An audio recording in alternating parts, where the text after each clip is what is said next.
안녕하십니까. 현대투자연구소 송기호입니다. 이번 시간은 미국의 대선, 그리고 대선 관련 수혜주에 대해서 살펴보도록 하겠습니다. 미국 대선이 오늘 11월 3일이죠.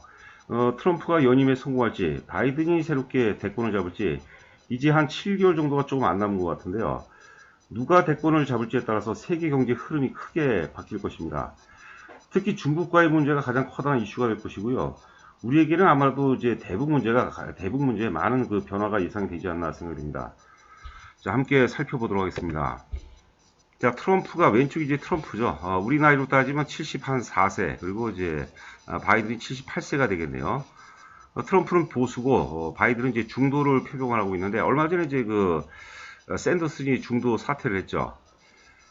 트럼프는 이제 와튼 스쿨 출신이고 바이든은 이제 그 법학 박사 출신인 거로 제가 기억을 하고 있는데요. 최근 이제 4월 10일자 CNN 자료인데 미국인의 53%가 바이든을 지지하고 트럼프가 지지율이 한때 이제 한 40대 40%대 후반까지 올라갔었는데 42%로 오차 범위 외에서 지금 이제 한 11% 차이가 나고 있는 것 같아요. 여러분들 뭐 잘 아시다시피 지금 이제 현 사태가 아마 이런 지지율을 만들지 않나 싶고요. 뭐 결과적으로 본다면 지금 이제 대선이 11월 3일인데 그 이후에도 이제 트럼프가 얼마큼 잘 이제 그 현 사태를 해결하느냐에 의해서 이제 결정이 난다고 보였고, 그 결과를 예측하는 것은 어렵지 않을 것 같아요. 시간이 흐르면서 미국 상황이 어떻게 이제 풀어나가는가, 그게 가장 포인트가 아닌가 싶습니다.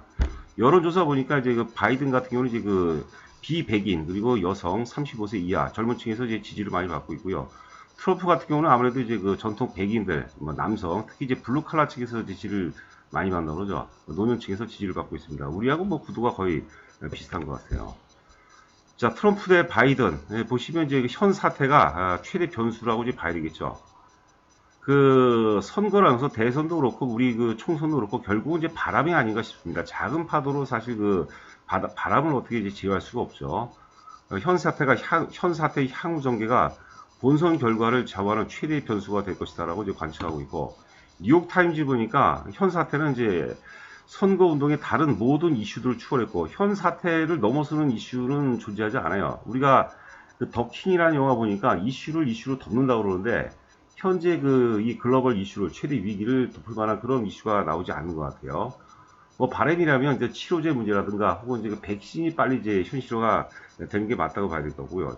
만약에 이제 제가 트럼프 입장이라고 하더라도 뭐 임상이고 뭐고 얼마 전에도 이제 인터뷰하는 내용 보니까 뭐 그런 것들 이제 거두절미하고 바로 이제 그 현장에 투입을 했으면 한다라고 이제 밝힌 것 같습니다. 자, 그러기 때문에 현 사태 때문에 이제 그 의료 복지 공약이 가장 커다란 이슈가 되는 것 같아요. 이거는 이제 얼마 전에 민주당 경선 자료인데요. 경선 투표자들이 가장 중요하게 보는 이슈가 역시 그 헬스케어입니다. 헬스케어. 그리고 이제 두 번째가 뭐 기후변화 이런 건데, 그 헬스케어, 지금 현 사태하고 이제 연관성이 굉장히 깊은데, 이런 이슈를 사실 넘었을 만한 또 다른 어떤 이슈는 거의 뭐 불가하다고 이제 봐야 될 것 같아요. 뭐 간략하게 미국의 어떤 그 부분별 의료비 부담 비중을 보게 되면요. 메디케어 쪽이 크고, 그 다음에 민간 의료비용 부담이 굉장히 크죠. 그러니까 이제 그 보험료를 제대로 못하는 사람들은 사실 의료 사각지대에 놓는 거고, 기타 제 의료보험이 있고, 여기 보면 이제 메디케이드가 있고 연방하고 이제 주 메디케이드가 있는데 이게 사실 오바마 케어의 어떤 그 핵심이라고 봐야 될 것 같아요. 일반적으로 이제 미국의 메디케이드 같은 경우는 이제 저소득층을 이제 향한 건데 우리나라 같은 경우가 사실 이런 범주에 드는 것 같아요. 보면 이제 그 외국에서 오는 이제 대사들이 임기 끝나고 이제 자국으로 돌아갈 때 가장 그 한국 사회가 기억에 남는 것은 의료 제도라고 이제 하는 거죠. 여하튼간에 이제 현 사태로 인해서 이런 그 의료 복지, 바이오 쪽이 가장 커다랗게 이슈가 될 가능성이 높지 않을까 싶습니다.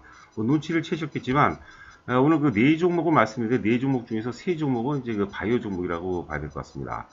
그리고 이제 바이든하고 이제 트럼프와 바이든의 이제 어떤 의료 복지 관련 공약을 보면 결과는 거의 비슷한 것 같아요. 그런데 이제 그 오바마 케어, 이제 바이든 같은 경우 이제 오바마 케어에 이제 가깝게 아무래도 이제 중산층, 저소득층, 불법 이민자 쪽에 좀 특화가 돼 있고, 트럼프는 좀 거기하고 그 부분하고 좀 안 맞는 것 같습니다. 이거 한번 살펴보시죠. 조 바이든은 이제 신약 개발사 기술 수출의 우호적이고, 우리한테도 이제 해당이 된다고 봐야 되겠죠. 미국 보험 커버 확대로 보험을 많이 이제 확대를 시키게, 보험 커버를 많이 해주게 되면 의약품 수요가 증가하겠죠. 저소득층이라든가 중산층 쪽에. 그렇게 되면 아무래도 이제 바이오 제약 쪽 산업이 성장이 이제 커진다고 이제 본 거고, 여기 보실까요? 중산층, 저소득층, 불법 이민자 등이 보험 혜택 강화는 의약품 처방 증가가 당연히 될 수밖에 없고, 이게 이제 그 관련 산업 성장에 크게 이제 도움이 된다 이렇게 보시면 될 것 같고요. 해외 건강보험업체하고 제약 바이오업체 긍정적이며, 이는 국내 신약 개발사들의 기술 수출에도 우호적인 환경이다. 하여튼 그 우리에게도 뭐 크게 나쁜 건 아니고요. 특정으로 조금 더 우리가 디테일을 본다면 트럼프의 어떤 공약이 구체적으로 바이오시밀러라든가 신약 개발 관련사들한테는 좀 상당히 바이든 공약보다 좀 낫지 않나 이렇게 생각됩니다. 오바마 케어 폐지가 이제 변수고, 활발한 신약 승인 기조를 유지를 한다는 것이요. 이거는 조 바이든보다 조금 더 굉장히 진보적인 것 같아요.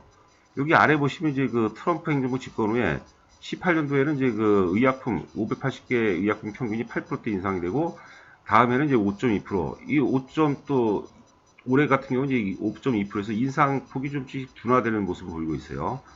신약 승인 규제 완화 기조로 신약 승인 평균 건수가 증가한다. 이것도 우리에게는 굉장히 좀 도움이 되지 않나 싶습니다. 아래 보면 이제 FDA 그 총책임자의 신약 승인의 우호적인 인사를 임명했다는 거죠. 뭐 SK 바이오팜 혹은 이제 삼성 바이오로직스, 특히 이제 그 바이오젠의 아두카누마비 승인 시에는 삼성 바이오로직스가 또 다른 어떤 성장 동력을 단다고 보는 거고요. 그 다음에 뭐 메이지온의 유나데필, H1B 리보세라빕 이런 것들이 크게 수혜가 될 가능성이 높다고 봅니다.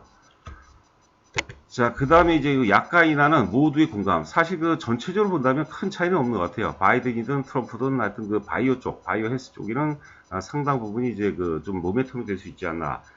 선거를 이제 전후로 해서 제약 바이오계 어떤 그 모멘텀이 될 가능성이 높지 않나 이렇게 생각됩니다.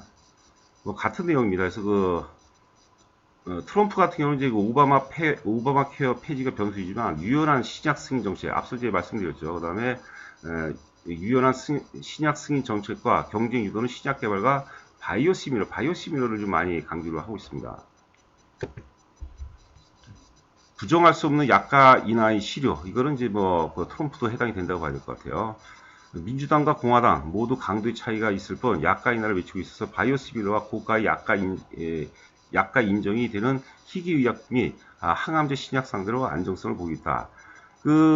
보니까 저도 이제 그 집안에서 우리 저희 처제들이 이제 미국에 살고 있는데, 보통 이제 감기 한번 걸려서 이제 병원에 가서 처방을 받으려면 기본이 한 30만원, 40만원인데요. 그리고 우리 그 처남이 그 뭡니까? 그 맹장수술을 받았는데 그게 한 거의 1000만원 정도가 들었다고 하더라고요. 우리 처제가 이제 허리 수술 한국에 나와서 했는데 그때 한 700만원 정도 들은 걸로 알고 있는데, 미국에서 하게 되면 한 3000만원 정도 전후가 든다고 하죠. 미국은 사실 그 의료 쪽에는 아주 후진국이라고 봐야 될 것 같습니다. 자, 그 다음에 이제 그 한반도 정책. 여하튼 간에 이제 그 트럼프 대통령은 결국 철저하게 톱다운 방식이죠. 뭐 아래서 시물진들이 아무리 해도 본인이 이제 의사결정을 내린 건데, 바이든 같은 경우는 이제 그 반대로 톱다운의 반대, 바텀업 방식이죠. 실무자한테 이제 권한을 이제 많이 준다는 거고, 결과적으로 본다면 이제 그 남북 관계에서는 트럼프보다는 바이든 쪽이 상당 부분 유리하지 않을까 이렇게 생각이 되고 있습니다. 자, 그리고 뭐 주한미군 철수에는 반대 입장이고, 그리고 이제 뭐 동맹 강화고 중국이 지금 북한을 압박하는 그런 전략을 제시할 것이라는 얘기를 하고 있습니다. 자, 구체적으로 이제 그 종목들 살펴보도록 하겠습니다. 첫 번째 종목은 이제 H1B입니다. 먼저 기술적으로 살짝 먼저 한번 확인해 보도록 하죠. 작년 10월 달에 이제 21만원대 고점 찍고 충분하게 조정을 받았죠. 특히 이제 3월 달에 전반적인 시장이 폭락하는데도 불구하고 워낙 먼저 많이 빠졌기 때문에 악재에 대해서 상당 부분 내성을 갖췄어요. 잠시 후에 우리가 내용을 살펴보도록 하겠지만 모멘텀이 굉장히 많습니다. H1B 정도가. 그리고 지금 주봉을 보고 계시는데 지금 대략적으로 한 2주 정도 올랐기 때문에 단기적인 눌림목 조정은 불가피하고, 이 조정기를 활용해서 좀 사놓는다면 의외로 좀 괜찮은 결과가 나올 수 있지 않을까 생각되죠. 자, 내용을 한번 살펴보도록 할까요? H1B가 이뮤노빅의 지분을 51%를 인수를 했죠. 이뮤노빅의 어떤 그 신약 후보 물질들이 상당히 강력해 보이고, 대표 파이프라인이 이제 교모세포종인데, 교모세포를 제가 보니까 뇌 교세포 중에서 가장 악성이라는 겁니다. 이게 ITI-1000이라고 그러는데요. 이 ITI-1000이 현재 그 FDA 이상을 진행 중이고요. 올해 그 하반기 정도의 중간 발표가 예정이 되는데, 일상하고 유사할 경우에는 기업 가치가 굉장히 대폭적으로 증가한다고 이제 보는 거죠. 교모세포종 역시도 희귀질환 치료제이기 때문에 좀 가능성이 상당히 높지 않을까 싶습니다. 자, 그리고 우리가 잘 알고 있는 리보세라닙 하반기 NDA 신청이라고 그러죠. 그래서 지금 이제 그 주력 자산이죠. 핵심이죠. 리보세라비 하반기 위암 4분의 3차 그리고 4분의 3차 유법으로 NDA를 신청할 예정이다 하고 있고, 원래는 이제 한 4월, 작년 같은 경우는 이제 4월 정도로 예상이 되면서 좀 그 상반기 중에서 한번 크게 도약할 가능성이 높지 않나 싶었는데, 일단 하반기 쪽으로 이제 연계가 되는데, 이제는 서서하게 어떤 그 이슈화 될 가능성이 상당히 높지 않나 이렇게 생각이 되고 있습니다. 자, HLB였고요. 두 번째 종목은 NK맥스입니다. 예전에 그 우리가 유튜브 방송에서도 이제 계속적으로 이제 강조를 해왔던 종목이죠. 이것도 주봉이고, 뭐 차트를 보시면 아시겠지만 고점 대비 워낙 많이 빠졌어요. 그리고 최근에 이제 그 대량 거래를 수반시키면서 좀 추세를 좀 반전시키려는 그런 모습인데요. 이 NK가 면역 세포입니다. 내추럴 킬러 셀이라고, 자연 살해 세포라는 거죠. 일단 기본적으로 이제 사실 그 매출은 좀 나오고 있지만 영업이익은 계속 적자인데요. 작년에 이제 그 8월 달에 첨생법이 통과가 됐어요. 첨당 재생 의료법이 되겠죠. 희귀질환 치료제가 되겠죠. 첨생법이 통과하면서, 법이 통과가 되면 보통 이제 법 시행이 1년 후에 이제 시행이 되거든요. 그러니까 올해부터 첨생법이 시행이 되는 거예요. 여기 보면 이제 우리가 그 면역세포 치료를 하고 있는데, NK맥스 측에서는 자가 면역세포 치료가 있고 이제 타가 면역세포 치료가 있는데, 자가 면역세포에 하는 겁니다. 그 자기 피를 뽑아서, 그 다음에 면역세포를 뽑아서 이제 그 배양을 시키죠. 10,000배까지 이제 배양을 시킬 수 있다고 그러죠. 순도는 거의 뭐 99%까지, 세계 배양력과 순도 면에서는 세계 최고 수준이라고 합니다. 여튼간에 그래서 치료가 가능한데, 제가 알기로는 이거 정확한 내용은 아닌데, 일본에서 이제 면역세포 치료하는데 대략 한 1억 정도가 되는데요. 국내에서 치료하게 되면 한 3분의 1 정도 가격이면 치료할 수 있다고 그래요. 그리고 일단 그 확장성이 굉장히 뛰어납니다. NK맥스 관련해서 관심 있는 분들은 자료를 찾아보면 굉장히 다양한 내용이 있고, 제가 보기에는 이제 그 항암 치료의 어떤 그 플랫폼 역할을 할 가능성이 높아요. NK맥스 같은 경우는 이제 병용 치료가 사실 병용 치료가 핵심입니다. 면역 NK 슈퍼 회사에서는 슈퍼 NK 세포 치료제라고 그래요.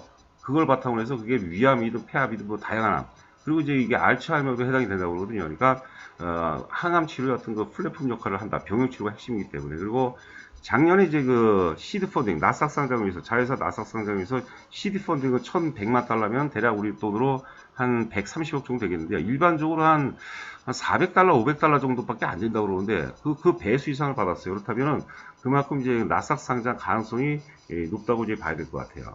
그래서 우리가 그 바닥권이고 뭐 물릴 가능성도 희박한 상태이기 때문에, NK맥스 우리가 단기로 보는 종목이 아니라 좀 길게 본다면 좋은 결과로 이어질 수 있지 않을까 싶고, 앞서 얘기했던 HLB와 함께 NK맥스 같은 경우는 이제 미국 시장에서 굉장히 활발하게 지금 그 사업을 진행 중에 있습니다. 그런 부분들이 이번에 대선과 맞물려 가면서 상당 부분 이슈가 될 가능성이 높지 않을까 이렇게 생각해 봅니다. 자, 그 다음에 이제 새로운 종목으로 코아스템을 준비해 봤는데, 코아스템도 지금 보시는 게 주봉입니다. 지금 4주째 상승이기 때문에 이제 눌림목 조정이 좀 불가피한 것 같아요. 그래서 눌림목 조정을 좀 활용해서 삼는 거고, 대량 거래 터진 날 있죠. 요 날이 이제 그 3월 20일입니다. 3월 20일인데, 잠시 후에 살펴보도록 하겠습니다. 여하튼 간에 주가가 고점 위에 굉장히 많이 빠졌어요. 바닥권에서 출발한 종목이죠. 많이 오른 종목은 사실 다소 좀 그 리스크가 좀 있고, 지금 오늘 그 방송의 취지 자체도 길게 보고 미국 대선을 향해서 가는 거니까 좀 중장기적인 차원에서 제가 말씀드린 거죠. 자, 코아스템. 뉴로나탈이 이제 핵심이죠. 미국 진출 가능성이 여전히 높은데요. 앞서 그 차트 볼 때 우리가 대량 거래를 봤죠. 주가가 크게 빠지고, 그때가 삼상이 이제 보류가 된 거예요. 하여튼 뭐 읽어보죠. 줄기세포 관련해서 줄기세포를 활용해서 난치성 질환 의약품 개발하는 업체고요. 그 다음에 이제 그 2018년도 8월에 미 FDA에서 희귀의약품으로 지정이 됐어요. 응급 상황에서는 바로 또 투입이 이제 가능하다고 그런 거죠. 그리고 앞서 말씀드린 대로 유로나탈, 이게 이제 미국 진출을 위해서 3상을 신청을 했는데, 실패한 게 아니라 보류입니다. 보류해서 어떤 요건들을 갖다가 추가로 제시했겠죠. 그래서 지금 코아스템 측에서 자료를 만들어서 다시 FTA 쪽에 지금 넘기는 그런 작업을 하고 있다고 보시면 될 것 같아요. 그래서 지금 이제 코아스템의 그 뉴로나탈 같은 경우는요, 사실 그 세계적으로 굉장히 좀 희귀하면 그만큼 또 제품 단가가 높기 때문에 굉장히 그 고부 가치 사업이라고 봐야 되거든요. 그래서 미국 대선과 또 맞물리면서 이런 것도 코아스템 같은 경우가 포커스텐 같은 경우도 어떤 그 크게 이슈화 될 가능성이 높지 않을까 이렇게 생각이 되고 있습니다. 자, 그러면 그 도화 인저링을 준비해 봤습니다. 그 앞서 이제 지금 이제 만약에 바이든이 그 트럼프도 사실 아직까지는 대북 관련 끈이 있죠. 외교적으로 사실 그 남북 문제를 가장 커다란 어떤 그 뭐라고 할까요? 자기 치적으로 생각하고 있었는데 만약에 바이든이 되면 어떻다? 바이든이 되면은 결과적으로 본다면 트럼프보다는 남북 관계가 더 뚜렷하게 개선될 가능성이 굉장히 높다고 보시면 될 것 같습니다. 이 도화이전이 이제 SOC 관련주예요. SOC 관련 중에서 아주 그 핵심이라고 보시면 될 것 같고요. 작년에 실적이 굉장히 좋았습니다. 여기 한번 지금 보시는 화면은 이제 주봉입니다. 주봉이고 과거에 이제 그 2019년도 초에 2월 달이었죠. 15,000원 고점을 찍고 지금 7,000원대까지 이제 빠진 상황이고 3주 상승했기 때문에 이제 눌림목 조정이 좀 불가피한 상태인데요. 2019년도 실적을 보면은 2018년도에 영업이익이 170억인데 270억으로 크게 올라왔어요. 그런데도 불구하고 지금 남북 관계가 지금 경색 구간이기 때문에 같이 좀 많이 빠졌어요. 사실 도화 인저링은 어떤 그 자체 펀더멘탈만으로도 본다면 뭐 12,000원 정도에서 13,000원 정도는 충분히 가도 무리가 없지 않나 싶습니다. 여하튼간에 남북 경협 관련 사업은 SOC가 저희는 이제 핵심이라고 보고 SOC 관련 중에서는 도화 인저링이 최고고요. 결과적으로 이제 남북 관련 사업이 안 된다 하더라도 자체 어떤 펀드, 자체 어떤 그 능력으로만도 충분히 주가가 10,000원대 이상은 회복될 가능성이 높지 않나 싶습니다. 주란 사업이 이제 그 설계 사업입니다. SOC 관련 설계인데 이게 그 철도, 항만, 도로, 뭐 상하수 모든 영역이 다 포함이 되거든요. 그래서 남북 경협지의 어떤 그 뭐라고 할까요? 어떤 그 총알이라고 할까요? 그런 차원에서 우리가 이제 남북 경협주, 그 대북 테마주들이 이제 언젠가는 또 이제 시장에서 크게 이슈화 될 가능성이 있는데 크게 고민하지 마시고 도화 엔지니어링을 선택한다면 반드시 제가 보기에는 좋은 결과로 이어질 수 있지 않을까 생각됩니다. 자, 체험 VIP 관련해서 자세하게 안내가 되어 있으니까요. 한번 관심 있는 분 읽어보시고 저한테 연락을 주시면 좋을 것 같습니다. 자, 여러분들 그 고생 많으셨고요. 저는 또 다음번에 찾아뵙도록 하겠습니다. 감사합니다.